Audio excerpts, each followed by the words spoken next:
Hey guys, it's Kevin again, and in this video I'm going to review the amazing episode of Glee that aired last night called Diva. I loved everything about this episode. It was perfect. There was nothing bad about it. I think it was probably the best episode of the season so far. Yes, I'm still in the family room because my computer still needs to charge, even if it's done. I still want it to charge. But that's not important right now. Let's get to the episode.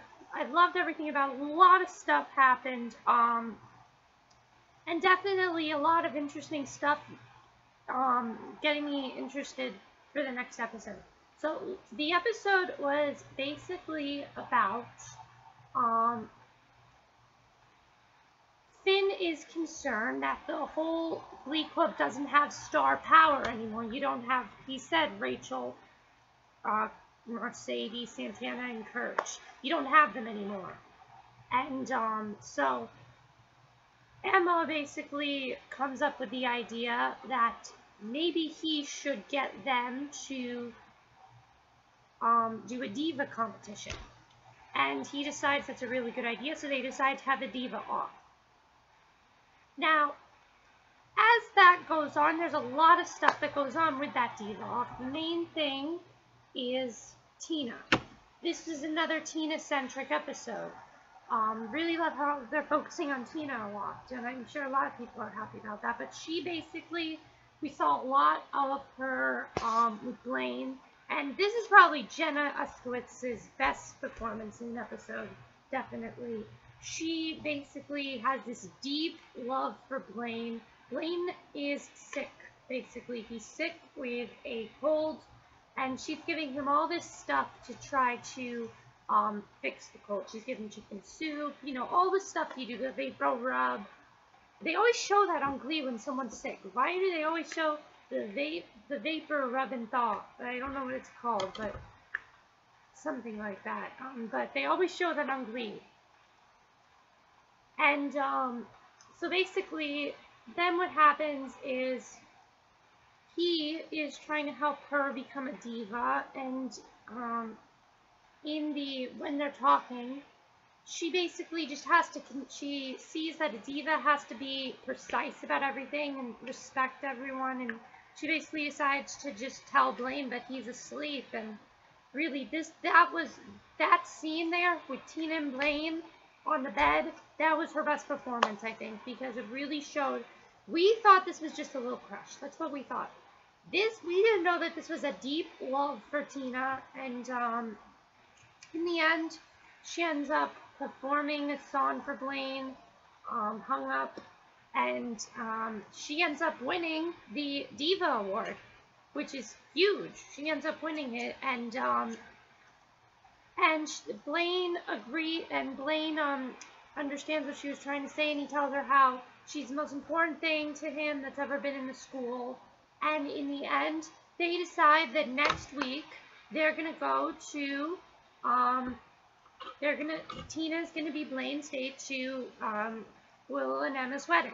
Speaking of Will and Emma, let's get to that right now. Emma is basically completely frazzled right now with the wedding. She has all this planning to do, and she doesn't really know what to do. And Finn's trying to help her out and everything. And in the heat of the moment, it ends up that he kisses her.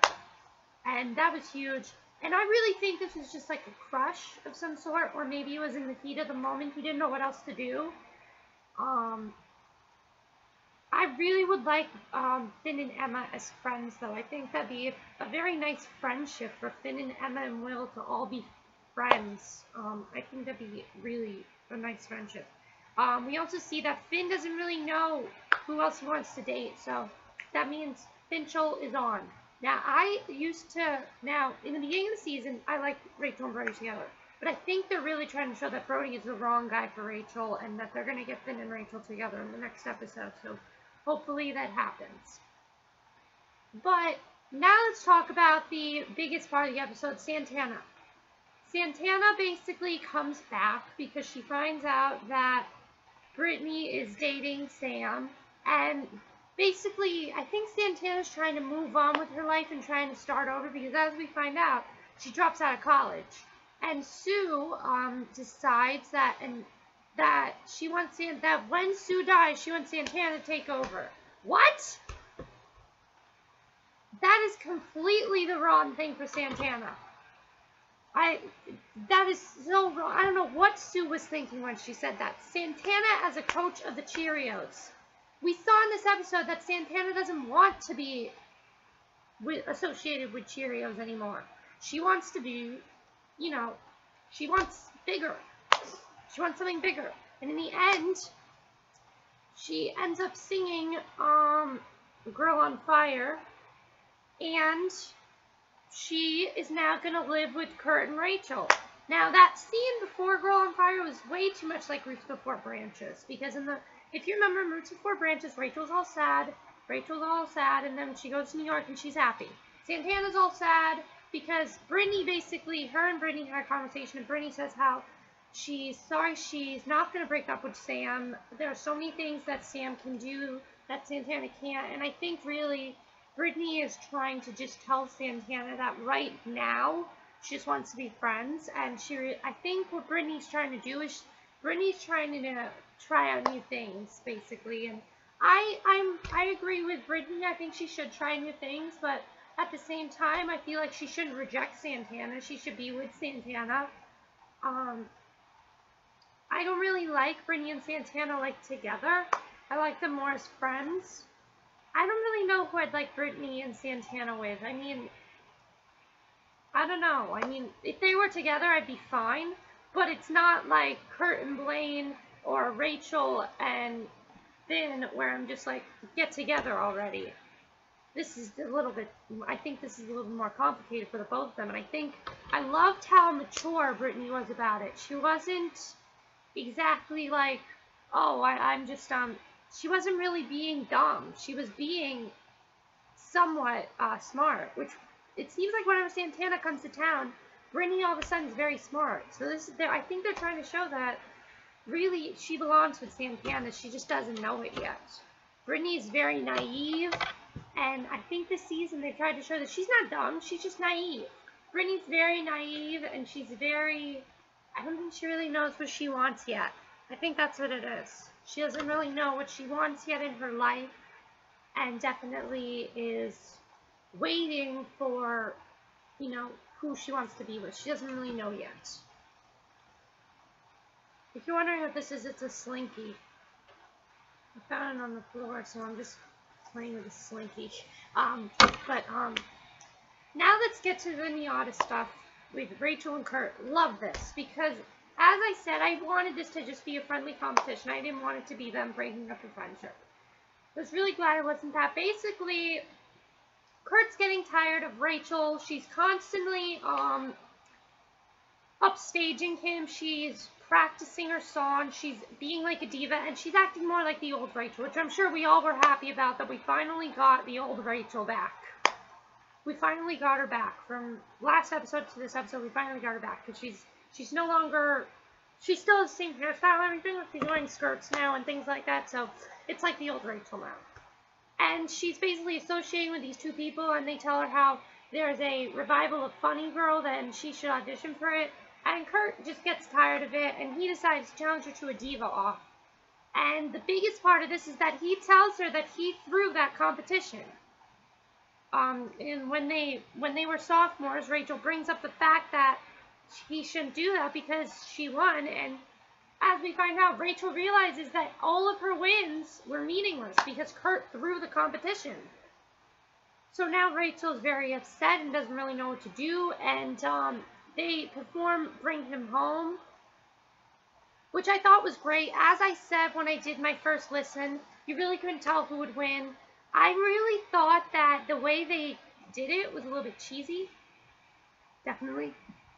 Very cheesy, and because of it being so cheesy, I wish it would have been with Rachel singing, then Kurt singing. I mean, it would have probably would have taken up a lot of the episode, but it just would have worked better. I don't like it when they have two singers singing at separate times and then they put them together. I don't like it. That's why I like to buy the solo versions. I don't want them together. The only good, I mean, when Rachel and Kurt are singing together, like in the heat of the moment, it's really great. But when it's the two of them as soloists and then they combine it together, that's just really stupid. It usually comes out really cheesy and stupid. Except for Don't Cry For Me, Argentina. When they did that, it really worked. Don't Cry For Me, Argentina really worked well. This one, I think they should have done it separately but I think what they were trying to show was you really can't tell who's going to win. And in the end, Kurt ends up beating Rachel. And Rachel is so distraught about this. She feels like, now she feels like Kurt in the beginning of the episode. She feels maybe she's not the best singer. She learns maybe she's not right for this funny girl role. And she decides she's not going to audition for it. And Kurt tells her how she's a beautiful person. And even though she can be very, I don't remember the word he used. I think he used a word like, she's very snippy. He didn't exactly say it that way, but I'm just going to say it the way I am. She's very snippy, and she's also very fierce. But her snippiness does not come from her fierceness. He said she's both, and that's what he loves about her so much. And she tells him he loves him, she loves him, and she doesn't want to fight with him, and they're friends again, which I absolutely loved. I just loved them being friends. And really, in the past few episodes, we haven't really gotten to see a lot of their friendship. We've seen a lot of fighting from the two of them in the last few episodes. Because in Sadie Hawkins, really, she just gave him some advice, and then in Naked, he criticized her. And finally, their friendship came back. Now, and that's, the episode ends with basically Santana deciding she's going to stay in New York with Rachel and Kurt, and I really think this is going to be a funny thing now that that's going on, because I feel like with Rachel and Kurt, they didn't expect it, but I think when she came to their door, they're like, oh my god, are we going to have 4 people in here now? I read a hilarious comment on YouTube saying, why don't I just throw everybody from the show in the apartment? And it's true, they're practically throwing everybody from the show into the apartment. All we need is Quinn, and we have a full house. We have almost all the alumni in that apartment right now. Except for Finn, of course. But basically, I loved the episode. I thought it was really great. Now let's get to that promo. Finn, it looks like Finn's going to be very worried to look Will in the eye. He doesn't know what to say to him. And again, as I said, I think Finn just became very much in the heat of the moment, and he didn't know what else to do because she was having a panic attack, and he didn't know how to control it. He was doing everything he could, and just to stop her, I think he just kissed her to stop her. I don't think this is something where they're going to develop a relationship. I think this is going to be something where it was just in the heat of the moment. Hopefully, Will and Emma have a good wedding. Even though this is going to end on a cliffhanger, I hear that maybe something's going to happen. I hope it doesn't. Let's hope this is a good episode. The promo, though, for this episode, I'm kind of amped at it now. They didn't show a lot. I think they're trying to save a lot. We know Rachel and Finn are getting back together. We know Kurt and Blaine are getting back together. We know Quinn and Santana, something's going to happen with them. They're probably going to get drunk or something. We know that the one thing I'm really looking forward to is Allie from the Glee project is going to come on this episode. And I loved Allie. I thought she should have won. Because when she sang that song from Wicked, she was really great. As I said, though, I really think, though, she should, I didn't review the Glee project, but when I saw it, I think she should be a Broadway star. And I really hope, and I'm glad they're giving her a song, and they're going to make her a character on this, and maybe she'll join the Glee club, and her and Artie will have a nice time together. And then there's Marley and Jake. What's going to happen with them? So I'm not really sure about next week's episode. Looks kind of weird to me. Really did love this episode, though. I loved everything about it. Best episode of the season. The songs are really good. The only thing I want to say is Don't Stop Me Now. That was weird. Because the whole Glee club is like this, and they're like this, and they're dancing, and it was like too much. Way too much for me. And Blaine is like kicking the piano, and it was really a stupid performance. It definitely had to be in the episode because it had to do with Blaine and Tina's storyline, showing that anybody can be a diva, even guys. Which I agree with Blaine, that anybody can be a diva. But it just was really stupid how the Glee Club was doing crazy dancing. I thought that was really stupid. Overall, though, really loved this episode of Glee. 10 out of 10. Perfect episode. Best episode of season 4. Really loved it. Let me know what you guys thought of it. What do you guys think of Santana, Rachel, and Kurt all being roommates? I think this is going to be really interesting to see. I've wanted this, though. I wanted Santana and Rachel and Kurt to be roommates because I think it'd be really nice for all the three of them to be roommates. And what do you think? Who do you think is the better guy for Rachel? Let me know. In my opinion, I think right now Finn is. Finn is much more open-minded about things. As we see when he's with this Glee Club, he is much more focused now. He is much different than how he was in the breakup. He needs to get back together with her. And then there's Brody. He's a douchebag. He encourages Rachel to do stuff, but all he cares about is Rachel, and all he does is give her the wrong lessons. He just tells her the wrong things. Like last week's episode, I really realized that Brody's a stupid guy and that Rachel should not be with him. And I like that they're trying to show that, but also, let me know what you think of everything from next week's episode. Who do you think do you think Kurt and Blaine are going to get back together? I know Rachel and Finn are going to get back together, hopefully. What do you think is going to happen with, what do you think is going to happen with everything that happened in this episode? What do you think is going to happen with Finn and Emma? I'm really interested to see. Is Will going to be, I keep saying Mr. Shu, but I don't know why. Is Will going to be furious with him? What do you think is going to happen? That's it for my review of Glee Season 4, Episode 13, called Diva. Let me know what you thought, and see you guys next time. Bye!